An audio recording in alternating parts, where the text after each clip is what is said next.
The hot soup was still steaming when she picked up the bowl. The waitress had barely touched her. An accident, nothing more. But that didn't matter. In one violent motion, she threw it.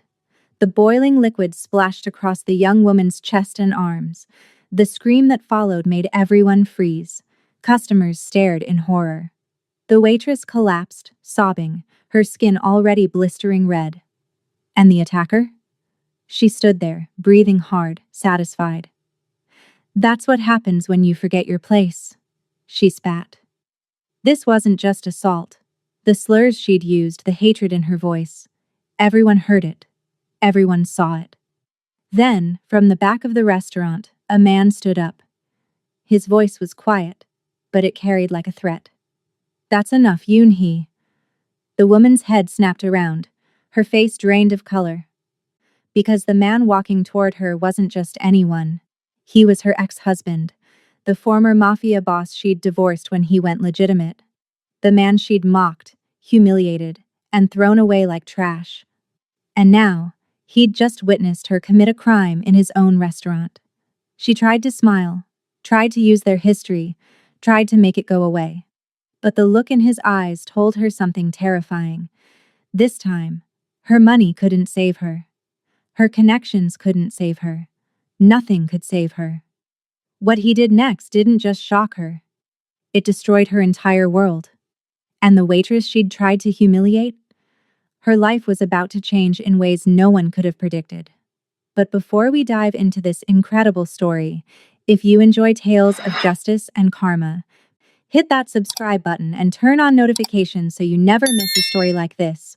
Trust me, you'll want to see how this ends. Now, let's get into what happened next. The crystal chandeliers of Hwame Restaurant cast a warm golden glow over the pristine white tablecloths below. Seoul's most exclusive Korean fusion establishment hummed with the quiet conversations of the city's elite. The soft clink of expensive silverware against imported porcelain creating a symphony of privilege. In the far corner, partially obscured by a decorative screen of traditional hanji paper, Minjun Park sat alone, his sharp eyes scanning through quarterly reports on his tablet. At 42, Minjun carried himself with the kind of quiet authority that came from years of commanding respect through fear. His tailored black suit fit perfectly across his broad shoulders, and his salt and pepper hair was styled impeccably. But the hardness that once defined his features had softened in recent years, replaced by something resembling peace, or perhaps the exhaustion of a man trying to outrun his shadows. 3 years had passed since Minjun walked away from the Baeko organization, one of Seoul's most powerful criminal syndicates. The decision had cost him everything he'd built over 2 decades. His power, his reputation in the underworld, and his marriage to a woman who loved his status more than she'd ever loved him. The near-fatal ambush that left him with a bullet scar across his ribcage had been his wake-up call. As he lay bleeding in that alley, watching his own blood pool beneath him, Minjun realized he'd become the monster his grandmother had warned him against. The rehabilitation hadn't been easy. Leaving the life meant severing ties, paying enormous sums to ensure his exit was permanent, and rebuilding himself from scratch. He'd taken his legitimate business investments, restaurants, real estate, import companies, and focused everything on going clean. The authorities watched him carefully, waiting for him to slip, but Minjun was determined. He attended therapy, donated anonymously to victims of organized crime, and tried to become someone his late grandmother might have been proud of. The divorce from Yoon-hee had been inevitable. She'd married the feared Mafia boss, not the man trying to find redemption. When he told her he was leaving the organization, she'd laughed, thinking it was a negotiation tactic. When she realized he was serious, her laughter turned to fury. The settlement had been generous, too generous, his lawyers argued, but Minjun wanted a clean break. He gave her the penthouse, a substantial monthly allowance, and walked away. Tonight, he was simply reviewing reports from his restaurant chain, enjoying the anonymity of being just another well-dressed businessman. The irony that he was sitting in his own establishment wasn't lost on him. He owned Hwame, but rarely visited. preferring to let his managers handle operations. Something had drawn him here tonight, though. Perhaps intuition, perhaps coincidence. The restaurant's entrance doors swung open with a flourish, and Minjun glanced up instinctively. His jaw tightened almost imperceptibly. Yoon-hee. She swept in like a queen entering her court, her designer heels clicking against the marble floor with deliberate precision. At 38, she was still stunning, her porcelain skin flawless, her black hair styled in soft waves that cascaded over her shoulders, her figure draped in a cream Chanel dress that probably cost more than most people's monthly salary. Behind her trailed 3 other women, all cut from the same cloth. Wealthy, immaculately dressed, and radiating the kind of entitlement that came from never hearing the word no. Minjun watched as the hostess Jiwon greeted them with a deep bow. Yoonhee barely acknowledged her, waving her hand dismissively as she swept past to inspect the dining room.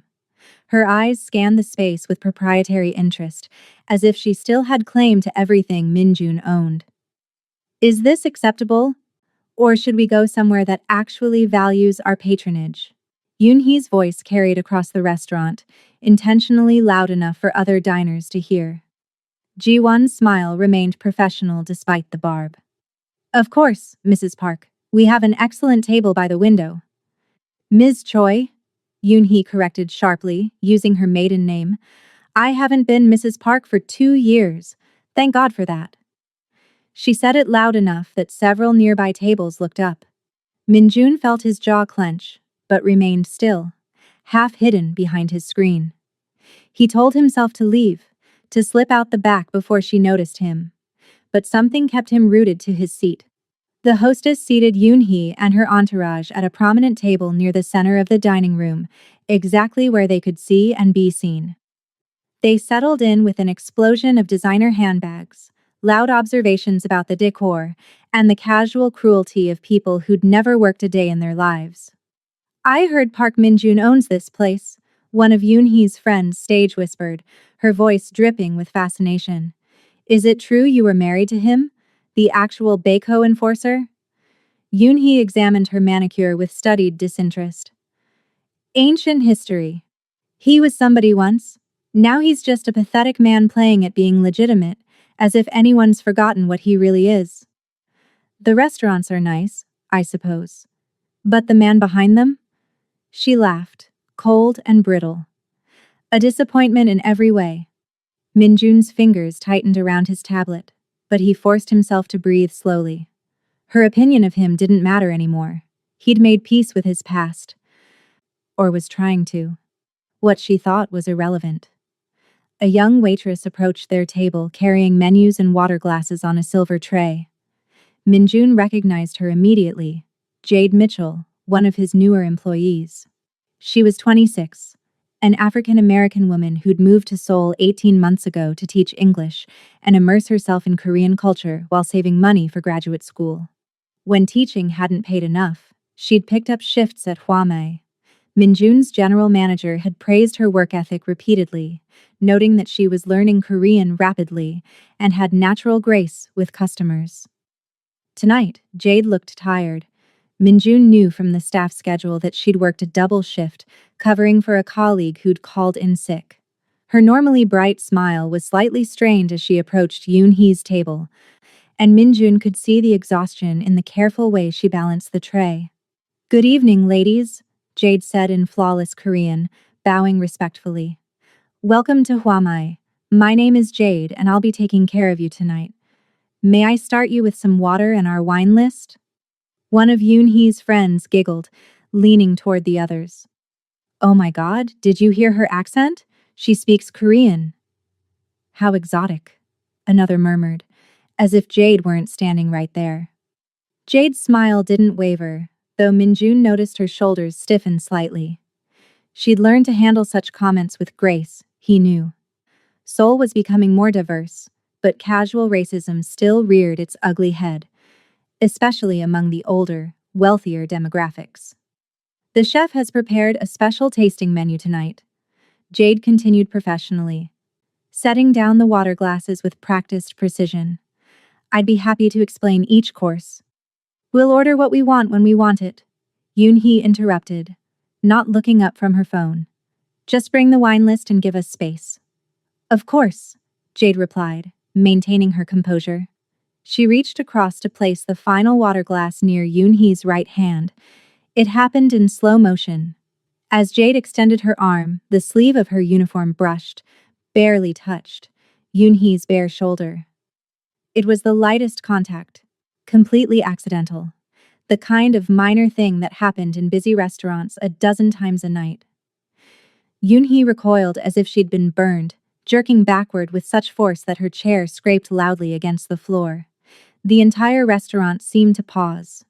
Conversations dying mid-sentence as heads turned toward the commotion. Did you just touch me? Yoon-hee's voice was sharp, dangerous. Jade's eyes widened and she immediately stepped back. I apologize sincerely. It was completely accidental. Accidental? Yoon-hee stood up, and Min-jun felt his muscles tense. He knew that look, that tone. He'd seen Yoon-hee eviscerate people for lesser perceived slights. Do you have any idea how much this dress costs? Do you even understand the concept of personal space? I truly apologize, Jade said, her voice steady despite the obvious distress in her eyes. She bowed deeply, holding the position.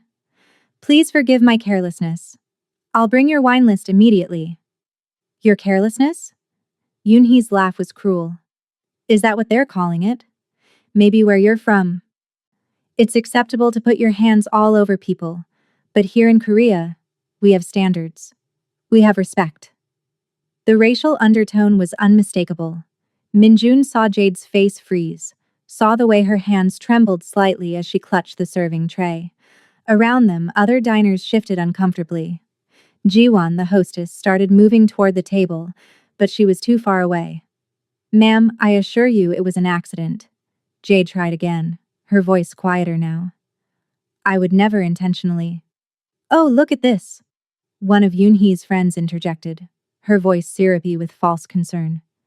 She's getting defensive. How rude. What kind of establishment is this?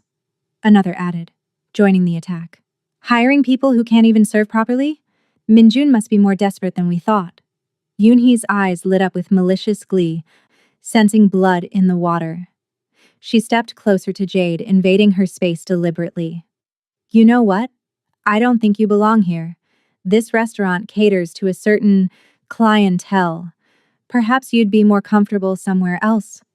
Somewhere more appropriate for someone like you. The words hung in the air, ugly and unmistakable. Min-jun was already standing, his chair pushing back silently, but events were unfolding too quickly.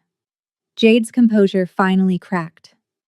Min-jun saw tears gathering in her eyes, saw her hands shaking as she tried to maintain her professional bearing. I'm very sorry you feel that way, she managed, her voice thick with emotion. I'll send another server to help you.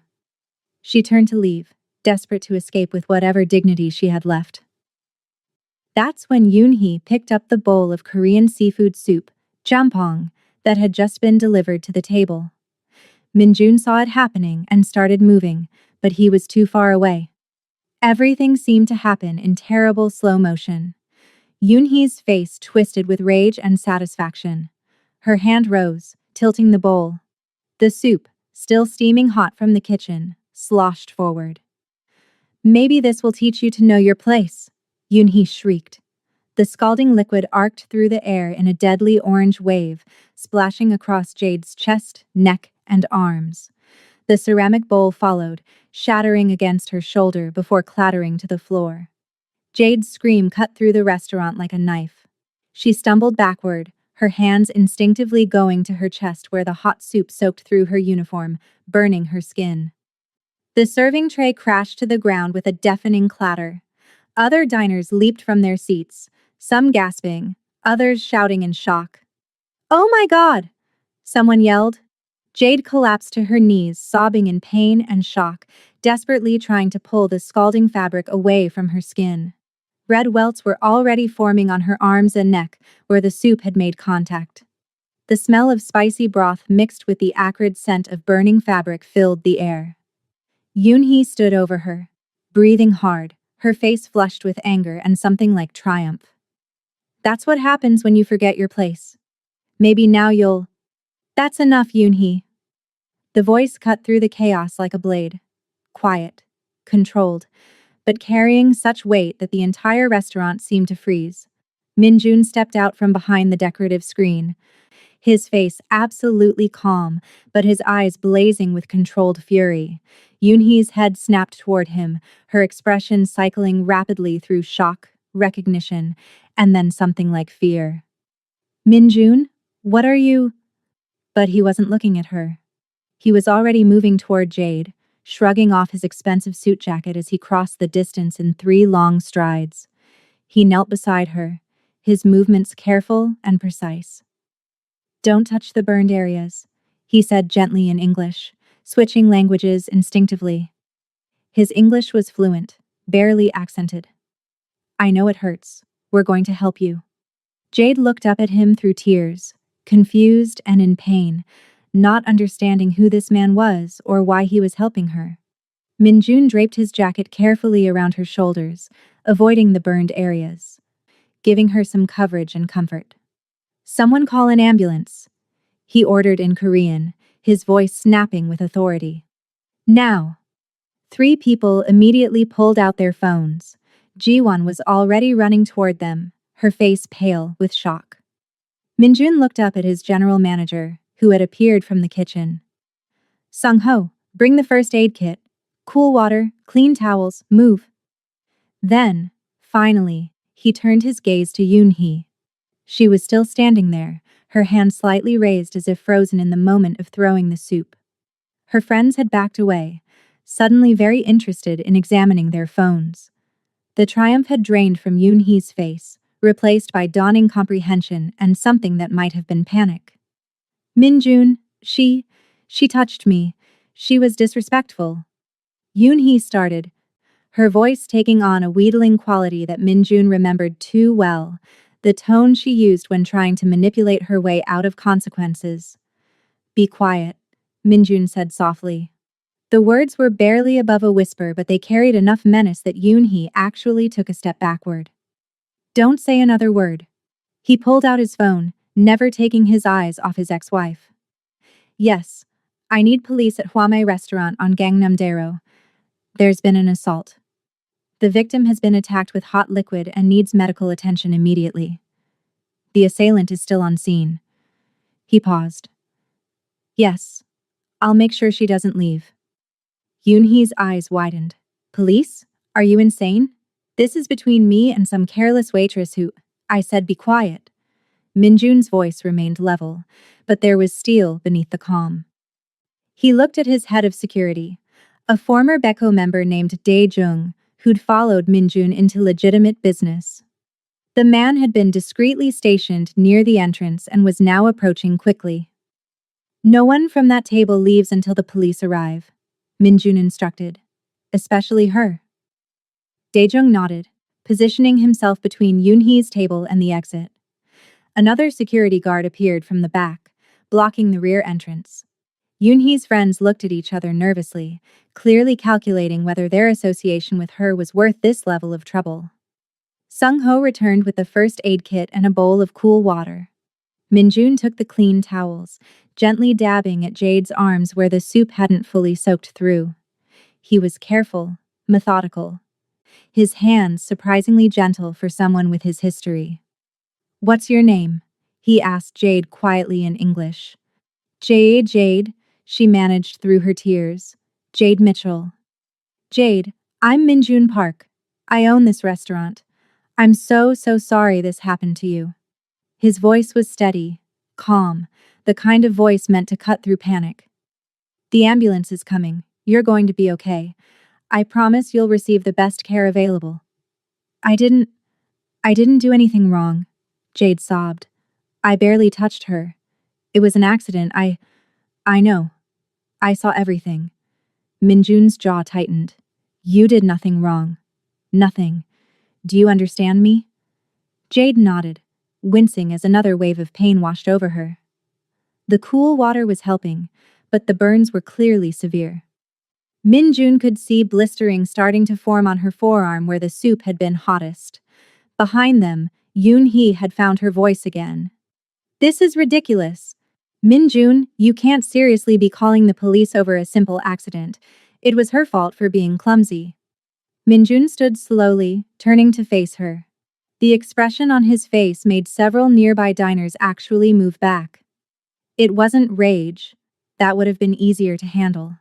It was something colder, more dangerous. The look of a man who'd made a decision and wouldn't be moved. Accident? He repeated quietly. You deliberately picked up a bowl of boiling soup and threw it at another human being. I watched you do it. These people watched you do it. He gestured to the restaurant full of witnesses, many of whom were now recording on their phones. This restaurant has security cameras on every corner. Your accident is documented from 4 different angles. Yoon-hee's face went pale. In her rage, she'd forgotten about the cameras. Min-jun, please.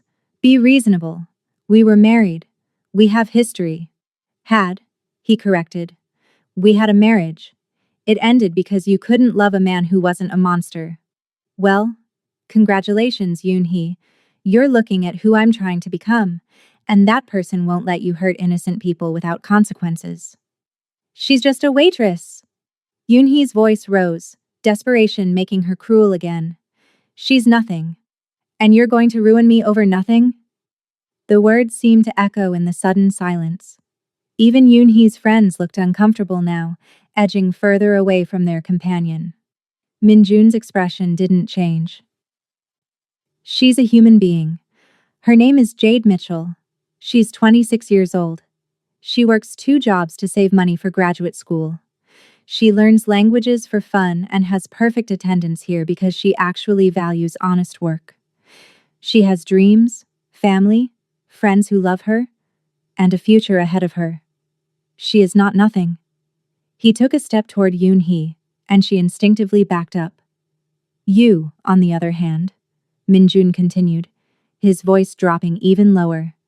You threw boiling soup on her because she accidentally brushed your shoulder. You used racial slurs. You tried to humiliate her for entertainment. And now you're shocked that actions have consequences? Sirens wailed in the distance, growing closer. Yoon-hee's face crumpled, tears starting to stream down her carefully made-up face.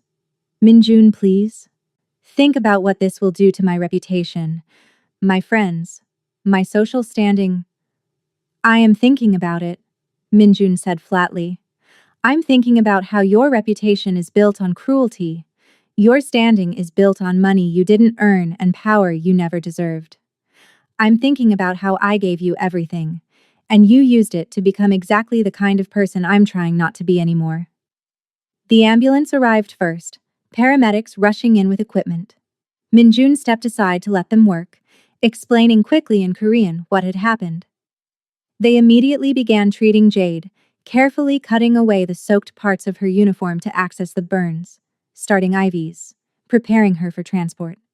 I'm going with her to the hospital, Min-jun announced to Sung-ho. You're in charge here. Cooperate fully with the police. Give them copies of all security footage. All of it. Yes, sir. The police arrived moments later, 2 officers who took in the scene with practiced eyes. Min-jun recognized one of them, Officer Kim, who'd investigated several cases involving the Baeko organization years ago. The recognition was mutual. Kim's eyebrows rose slightly, but he remained professional. Mr. Park, you called in the assault? I did. I'm the owner of this establishment. I witnessed the entire incident. Min-jun gestured to Yoon-hee, who was now sitting at her table, surrounded by her hovering friends, her face in her hands. That woman, Choi Yoon-hee, deliberately threw scalding soup at my employee, causing those burns. He nodded toward Jade, who was being loaded onto a stretcher. It was unprovoked. There are multiple witnesses and security footage. Officer Kim looked at Yoon-hee, then back at Min-jun. Something passed between them, an acknowledgement of how far Min-jun had come, perhaps. We'll need your statement. I'll come to the station tomorrow. Right now, I need to make sure my employee receives proper medical care. Daejung can provide initial statements from staff and management. Minjun pulled out a business card. This is my lawyer. He'll be present for any formal interviews. My insurance will cover all medical expenses for Ms. Mitchell, and I'll be pressing charges on her behalf and on behalf of my establishment. Yoon-hee's head snapped up. Your establishment? You're pressing charges as the restaurant owner? Minjun looked at her coldly. Did you think I wouldn't? You assaulted someone in my restaurant, Yoon-hee. You endangered my employees and traumatized my customers. Yes, I'm pressing charges. Assault, creating a public disturbance, and anything else my lawyers can make stick. But you can't. Yoon-hee stood shakily, reaching toward him. Minjun, I'm sorry. I'll apologize to her. I'll pay for her medical bills, just please. Too late. Minjun turned away from her, following the paramedics toward the ambulance. Over his shoulder, he added, You should call your lawyer, Yoon-hee. You're going to need one. The ride to Seoul National University Hospital was tense. Jade drifted in and out of consciousness, the pain and shock taking their toll. Minjun sat in the ambulance, staying out of the paramedics' way but present. When Jade was lucid enough, he spoke to her gently, reassuring her, promising her everything would be taken care of. At the hospital, Minjun moved like a force of nature. He demanded the best burn specialist available. He filled out paperwork, provided his credit card for any expenses, made calls to ensure Jade's family in Atlanta was notified, and provided with flight information if they wanted to come to Seoul. He contacted the American embassy to ensure they were aware one of their citizens had been assaulted and was receiving proper care. It was 3 a.m. before a doctor emerged from the burn unit. Minjun stood immediately, crossing the waiting room in long strides. How is she? The doctor, a middle-aged woman with kind eyes, looked tired but calm. Ms. Mitchell is stable. The burns are second degree, primarily on her chest, neck, and arms. Painful and serious but not life-threatening. We've treated and dressed the wounds. She'll need to stay for observation tonight, but if there are no complications, she can be discharged tomorrow with strict wound care instructions. Minjun felt something in his chest unclench. Thank God. Can I see her? She's sedated for the pain, but yes, briefly. Jade looked small in the hospital bed, her arms and chest wrapped in specialized burn dressings. An IV dripped steadily into her arm. Her face, one of the few areas not injured, was peaceful in sleep, though her eyelids were still red and puffy from crying. Minjun stood by her bed for a long moment, hands in his pockets, looking down at this young woman whose life had been violently disrupted by his ex-wife's cruelty. Guilt gnawed at him. Guilt that Yoon-hee had been his choice, his responsibility. Guilt that his past life had created the monster she'd become. I'm sorry, he whispered, even though she couldn't hear him. I promise I'll make this right. He left his phone number with the nurses, along with instructions that he was to be called immediately if anything changed, or if Jade needed anything. Then he headed to the police station to file his official report. The next week was a whirlwind. The video footage from Hwamei went viral within hours. Someone, probably one of the horrified diners, had uploaded their phone recording to social media, and it spread like wildfire. By morning, Yoon-hee's face was everywhere, her identity uncovered by the internet's ruthless investigative capabilities within hours. The headlines were brutal. Former Mafia wife assaults waitress in racist attack.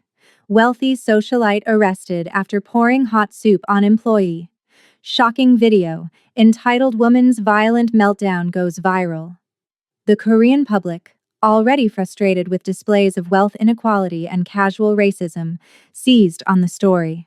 Yoon-hee became the face of everything wrong with Korea's elite class. Her friends abandoned her overnight, suddenly unable to recall ever being close to her. The luxury brand ambassadorships she'd cultivated disappeared. The exclusive social clubs quietly revoked her memberships. Minjun watched it unfold with no satisfaction, only a grim sense of inevitability. He'd seen people destroyed before, though usually by his own hand in his previous life. This was different. This was consequence. Pure and simple. Society was holding someone accountable. He visited Jade every day at the hospital. At first, she was confused by his attention, uncomfortable with owing so much to a stranger, especially one who owned the restaurant and was the ex-husband of her attacker. But Minjun was patient, never pushy, always respectful of her boundaries. "Why are you doing all this?" Jade asked him on the third day, when the sedatives had worn off enough for real conversation. Her voice was hoarse from screaming, but stronger. "The medical bills, the lawyer, everything. You don't even know me." Minjun sat in the visitor's chair, his suit jacket draped over the armrest. He looked tired, older than his 42 years in that moment. "Because it's the right thing to do. And because—" He paused, choosing his words carefully. "Because Yoon-hee became who she is, partly because I enabled her. I gave her money and power and never held her accountable for how she treated people. I was too focused on my own business to care about who was hurt along the way." "You're talking about the Mafia thing," Jade said quietly. "I've seen the articles. Everyone's talking about your past." Minjun nodded slowly. "I'm not proud of who I was. I'm trying to be better.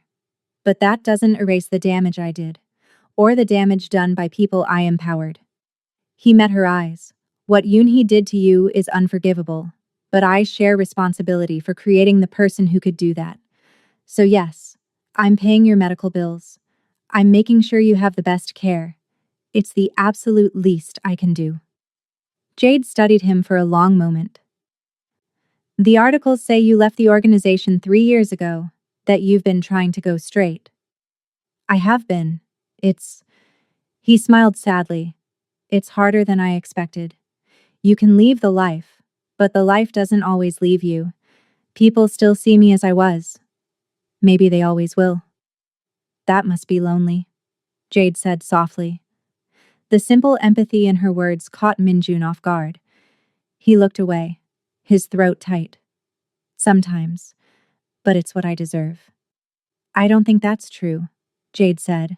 "I think everyone deserves a chance to change, even if it's hard, even if people don't believe you." She shifted carefully in the bed, wincing slightly. "You could have ignored what happened. You could have quietly paid me off and made it go away. Instead, you're holding her accountable. That matters." Over the following days, they talked more. Minjun learned about Jade's life, her childhood in Atlanta, her love of languages and cultures, her dream of getting a PhD in international relations. Jade learned about Minjun's grandmother, who'd raised him after his parents died and whose memory still haunted him with disappointment over the choices he'd made. She used to say that a man's character is defined by what he does when no one's watching. Minjun told her one afternoon, "I failed that test for most of my life, but I'm trying now, even if it's too late."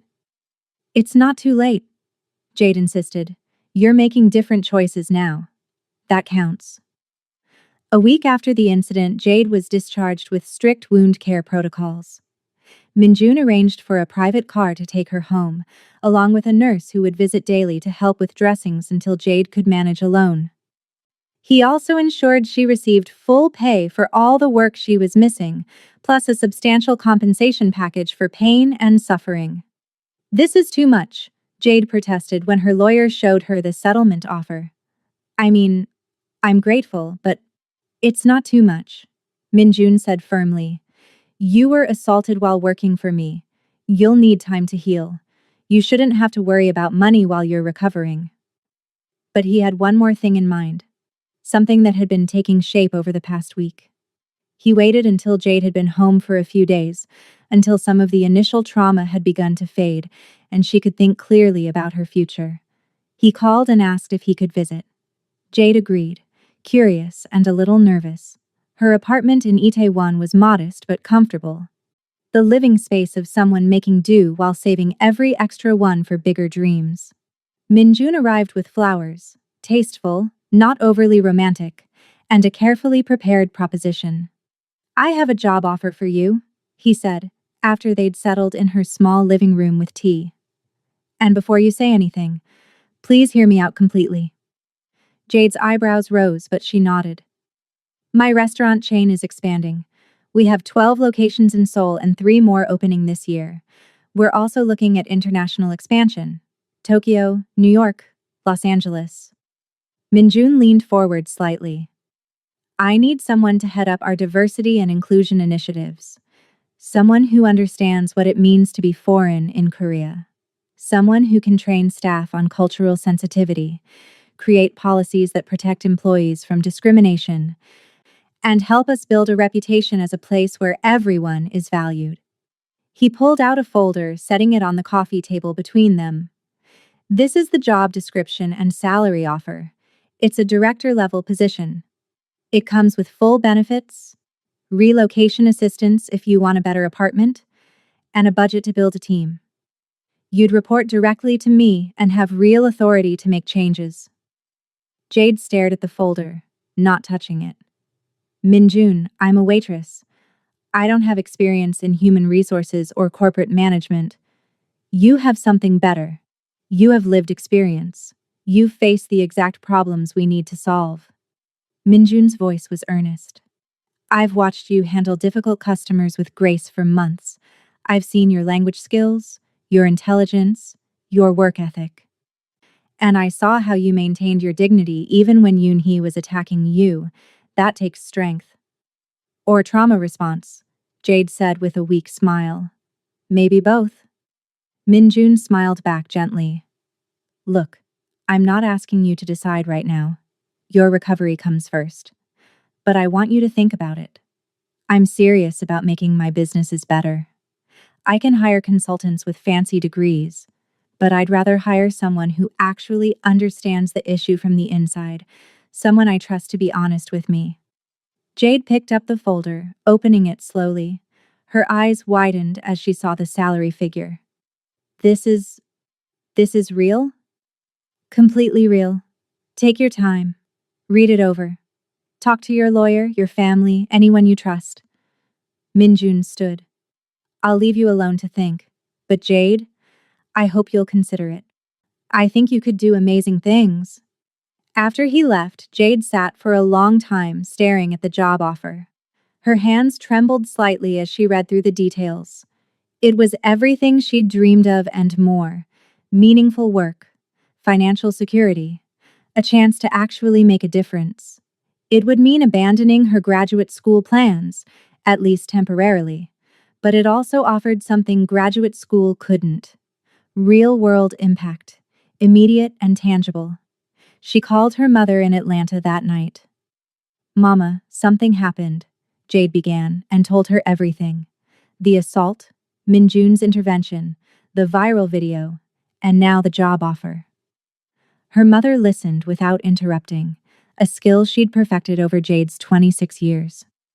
When Jade finished, there was a long pause. "This man," her mother said finally. "This Minjun. Do you trust him?" Jade considered the question seriously. "I think I do. I know his past is complicated, but yeah, I think he's genuine about trying to change. And this job offer isn't about charity. He really needs someone to do this work." "Then what's holding you back, baby?" Jade closed her eyes. "I'm scared. What if I fail? What if I take this job and I'm terrible at it? What if people think I only got it because of what happened?" "People will think what they think regardless," her mother said wisely. "The question is, what do you think? Do you think you can do this job?" Yeah, I think maybe I can." "Then do it. Take the chance. You can always go back to school later if you want. But opportunities like this, they don't come around often. And you've already proven you're stronger than you knew. That woman tried to break you, baby, and you're still standing. You can handle this job." Jade called Minjun the next morning. "I have some conditions," she said when he answered. "I'm listening." "I want final say on all diversity and inclusion policies. I want quarterly budget reviews so I can adjust programs as needed. I want you to commit to actually implementing the changes I recommend, not just paying me to write policies that sit in a drawer. And I want a mentor. Someone in corporate management who can help me learn the business side while I figure this out. Minjun was quiet for a moment. Then he laughed, genuine and warm. Deal. All of it. When can you start? After my doctor clears me, probably 3 weeks. Perfect. I'll have HR draw up the contract. Minjun? Jade paused. Thank you. For everything. Thank you. He replied quietly. For giving me a chance to do something right. The trial date for Yoonhee's assault case was set for 3 months out. In the meantime, she tried everything to make it go away. Her lawyer reached out to Minjun repeatedly with settlement offers, each more desperate than the last. Yoonhee would pay damages, issue a public apology, attend counseling, anything if he would just drop the charges. Minjun refused every offer. She needs to face actual consequences, he told his lawyer. For once in her life, money can't save her. Yoonhee tried a different approach, showing up at Minjun's office building 2 months after the incident. Security called him before letting her up, and he almost refused to see her. But curiosity won out. He wanted to see if she'd changed at all. She looked different. Thinner, her designer clothes still expensive but somehow less polished. The arrogance had drained from her face, replaced by something that looked like genuine desperation. 5 minutes, Minjun said as she entered his office. He didn't invite her to sit. What do you want, Yoonhee? I want you to drop the charges. Her voice was small, nothing like the imperious tone from the restaurant. Please, Minjun. I've lost everything. My friends won't talk to me. My family is ashamed. I can't get a table at any decent restaurant. Do you know what it's like to be recognized everywhere and have people whisper and point? No, Minjun said flatly. I don't know what that's like at all. The sarcasm was deliberate. As a former Mafia enforcer, he knew exactly what it was like to be notorious. Yoonhee flinched. I'm sorry. I didn't mean... She took a shaky breath. I'm sorry for what I did. To that girl, to Jade. It was wrong. I was angry and I lashed out and I'm sorry. Are you sorry you did it or sorry you got caught? The question hung in the air. Yoonhee's face crumpled. Both, she whispered. Is that so wrong? Can't I be sorry for both? I never thought... I didn't realize. She wrapped her arms around herself. Watching that video, seeing myself from the outside, hearing what I said. I was a monster, Minjun. I was exactly what you walked away from. Yes, Minjun said simply. You were. I want to apologize to her. To Jade. Properly. No. Yoonhee looked up, startled. No? Jade doesn't need your apology for your sake. If you want to apologize to make yourself feel better, and to absolve yourself, then no. She's been through enough. Minjun crossed his arms. If you genuinely want to make amends, you'll accept the consequences of your actions. You'll go to trial, you'll accept whatever judgment comes, and you'll work to become a better person. Not for appearances, not to get your old life back, but because it's right. But I could go to jail, Yoonhee said, her voice breaking. You assaulted someone, Yoonhee, violently, with witnesses and video evidence. Yes, you could go to jail. That's what happens when you hurt people. She stared at him for a long moment, and Minjun saw the moment she realized he was truly done with her. That there would be no reconciliation, no softening, no last-minute reprieve. The Minjun who had given her everything was gone, replaced by someone she didn't know and couldn't manipulate. You've really changed, she said finally. Yes, I have. I wish... She trailed off, shaking her head. It doesn't matter what I wish. I should go. She turned toward the door, then paused. For what it's worth, I think she's lucky. That girl, Jade, to have you fighting for her. I'm not fighting for her, Minjun said quietly. I'm fighting for what's right. There's a difference. After Yoon-hee left, Minjun stood at his office window looking out over Seoul. His phone buzzed, a text from Jade. Her first day was tomorrow and she was nervous but excited. She wanted to know if they could meet before the official start time to go over her initial ideas. He smiled, typing back a quick affirmative. Then he pulled up the security footage from the restaurant that night, something he'd watched a dozen times in the past weeks. He watched himself intervene, watched himself make the right choice in the moment. His grandmother had been right. Character was defined by what you did when no one was watching. But it was also defined by what you did when everyone was watching. When the choice was hard. When doing the right thing cost you something. He'd spent 20 years being the wrong kind of man. He had 3 years of trying to be better. It wasn't redemption. He wasn't sure he believed in redemption. But it was progress. And for now, that would have to be enough. The day Jade came to meet with Minjun before her first official day, she arrived at his office with a detailed presentation on her laptop and a nervous energy that reminded him of soldiers before battle, focused, determined, but aware they were stepping into something significant. Okay, she said, settling into the chair across from his desk. I've spent the last 3 weeks researching best practices in workplace diversity, looking at what other restaurant chains do, and identifying the biggest problems I observed even in my short time working at Huamai. Minjun leaned back, genuinely interested. I'm listening. First, hiring practices. We need to actively recruit from diverse communities, but more importantly, we need to train hiring managers to recognize their own biases. I want to implement blind resume reviews for the initial screening and standardized interview questions. She clicked to the next slide.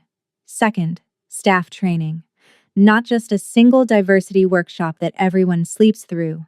I want ongoing training, scenario-based learning, and clear protocols for handling discrimination, both from staff and from customers.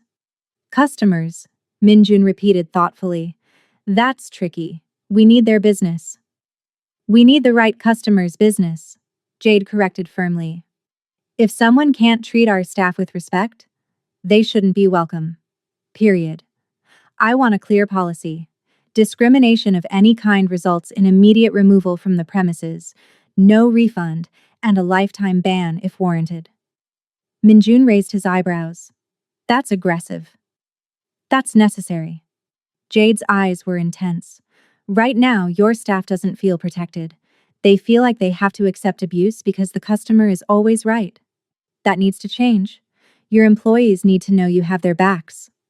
He considered this, then nodded slowly. Okay, I'm on board. What else? They spent 2 hours going through her proposals, employee resource groups, cultural competency certifications, partnerships with international community organizations, revised dress code policies that respected religious and cultural practices, multilingual training materials, and anonymous reporting systems for workplace concerns. This is ambitious, Minjun said when she finished. And expensive. Yes, but it's also right. And honestly, Jade closed her laptop. It's also good business. Seoul is becoming more international. The customers are changing. If your restaurants become known as places that value diversity and treat everyone with dignity, you'll attract better staff and a broader customer base. This isn't charity. It's smart. Minjun smiled. You're going to be very good at this job. I hope so. Jade's confidence wavered slightly. To be honest, I'm terrified I'll screw it up. You won't. And even if you make mistakes, we'll learn from them. That's how this works. He stood, extending his hand. Welcome to the team, Director Mitchell. She shook his hand, her grip firm. Thank you for this chance, Mr. Park. Minjun, he corrected. We're colleagues now. Then Jade, she replied with a smile. Just Jade. The trial happened on a gray November morning. The courthouse was packed with media.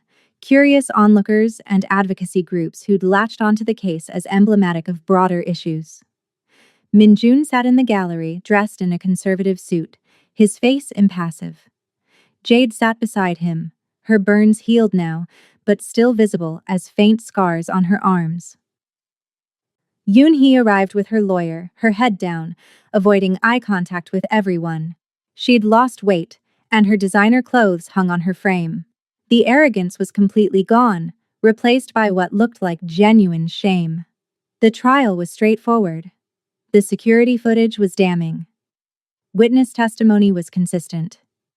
Even Yoon-hee's own lawyer seemed resigned to the inevitable outcome.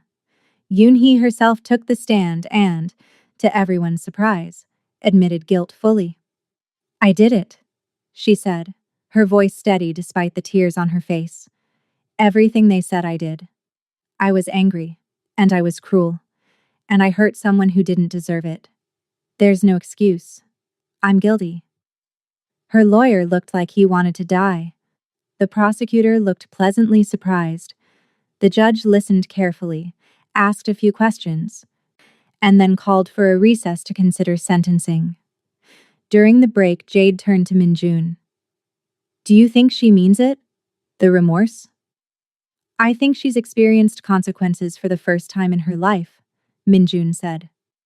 "Whether that translates to genuine change," he shrugged, "time will tell." "Would you forgive her, if she asked?" Minjun thought about it. "Forgiveness isn't mine to give. She didn't hurt me. She hurt you." Jade was quiet for a moment.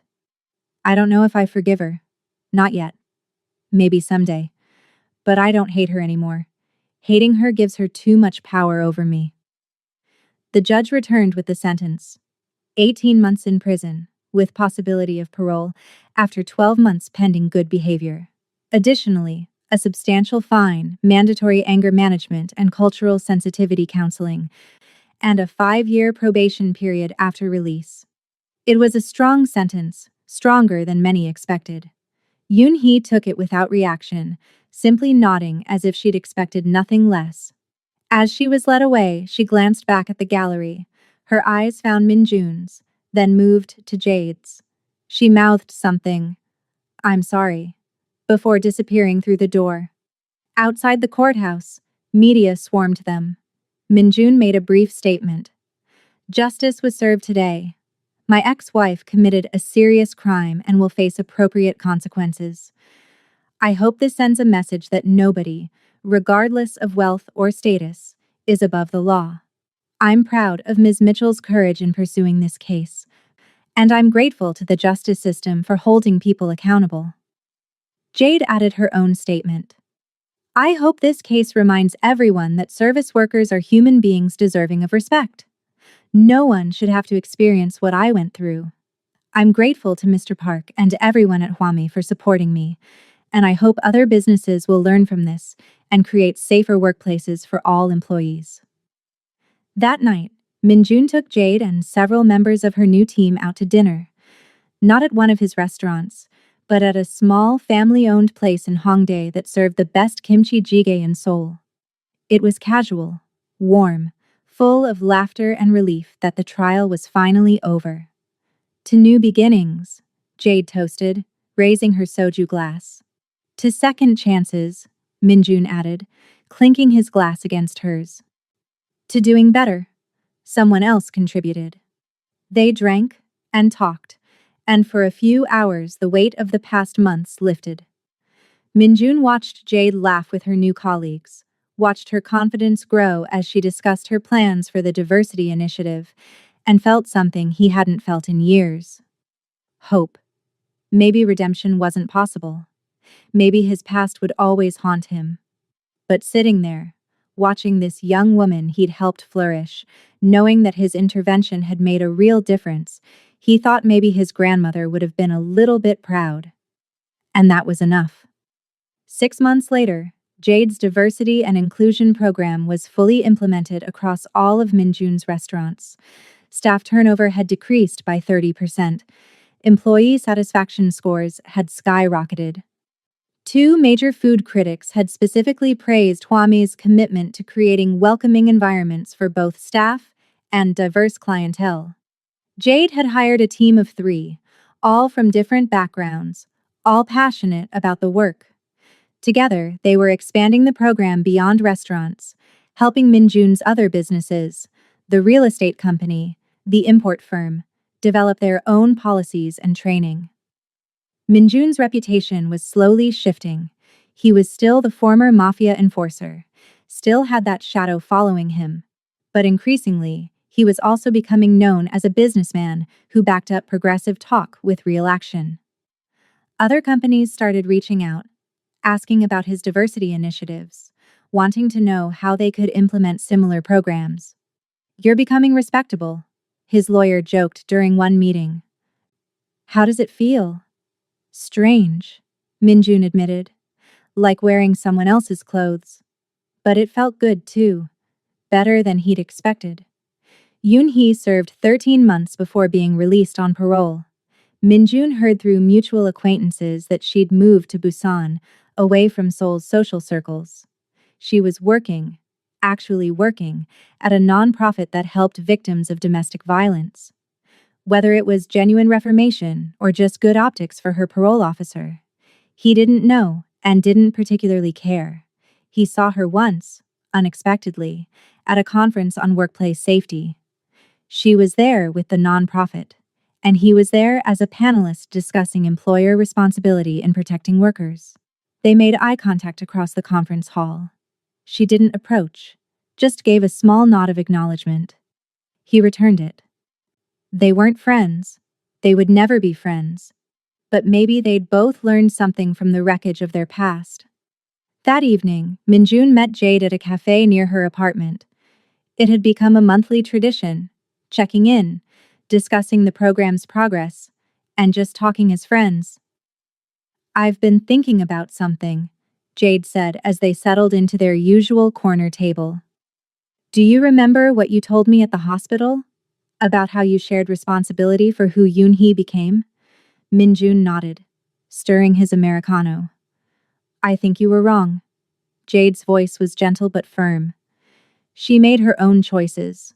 You can't take responsibility for her actions any more than she can take credit for your redemption. We're all responsible for ourselves." "Maybe," Minjun said, "but the people we surround ourselves with, the systems we create, the behaviors we enable, they matter. I gave her power and never taught her accountability. That's on me." "Okay, but you're also teaching accountability now. You're creating systems that protect people instead of exploiting them.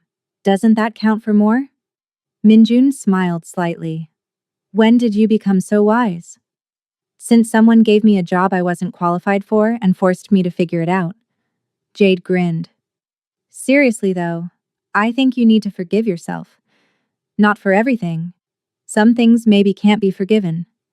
But for trying. For changing. For being better than you were." They sat in comfortable silence for a while, watching Seoul rush past the cafe windows. Millions of people.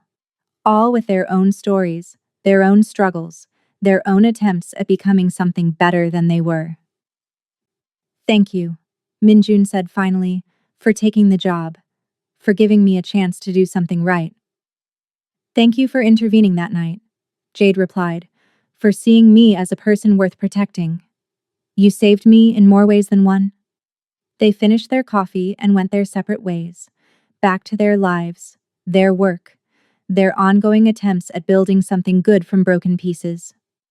Minjun walked home through Gangnam's glittering streets, past the restaurant where everything had changed, and thought about second chances. About how a single moment, a choice to stand up instead of walk away, could redirect everything. About how redemption might not be about erasing the past, but about refusing to let it define the future. His phone buzzed. A message from Jade. "New hire starting Monday. Former refugee from Syria. Reminds me that we're all just trying to find our place in the world. See you at the staff meeting." Minjun smiled, typing back. "See you there." The streets of Seoul stretched before him, full of possibility and second chances. of people trying to be better than they were yesterday. And for the first time in his 42 years, Minjun Park felt like he might actually belong among them. Not as the man he'd been, but as the man he was trying to become. And that, finally, was enough.